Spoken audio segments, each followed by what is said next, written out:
अगर आप या आपके परिवार में कोई सरकारी नौकरी में है तो ये खबर आपके लिए बहुत मायने रखती है। 8वें वेतन आयोग को लेकर हलचल तेज हो गई है और कर्मचारी संगठनों ने सरकार के सामने मांगों का एक ऐसा पिटारा खोला है जो मंजूर हुआ तो सरकारी कर्मचारियों की सैलरी और लाइफस्टाइल पूरी तरह बदल सकती है।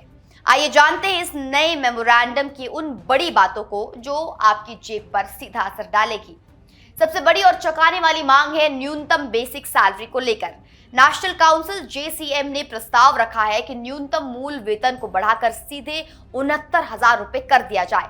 इसके साथ ही एक बहुत ही अहम मास्टर स्ट्रोक मांग है कि जैसे ही महंगाई भत्ता 25% को पार करे उसे मूल वेतन यानी कि बेसिक पे में मर्ज कर देना चाहिए।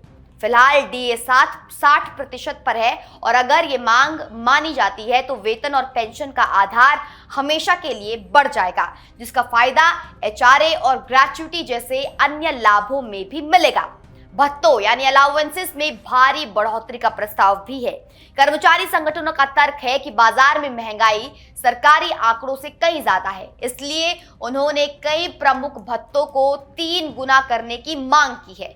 इनमें transport allowance, daily allowance, nursing allowance और यूनिफॉर्म अलाउंस शामिल है।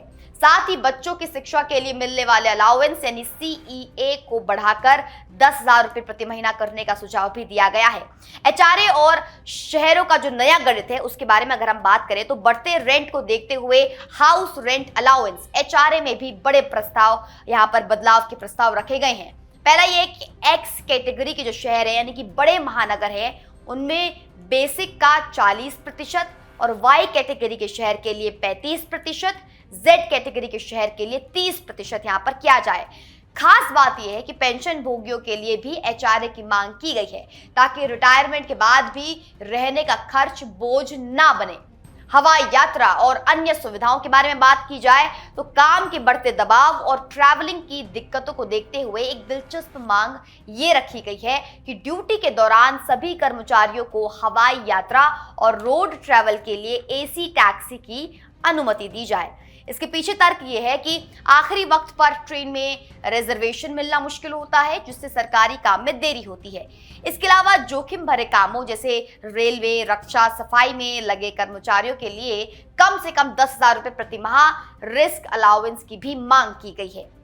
कुल मिलाकर 8वें वेतन आयोग को सौंपा गया ये ज्ञापन ना सिर्फ सैलरी बढ़ाने की बात करता है बल्कि पूरे सिस्टम को और अधिक प्रैक्टिकल और महंगाई के अनुकूल बनाने पर जोर देता है।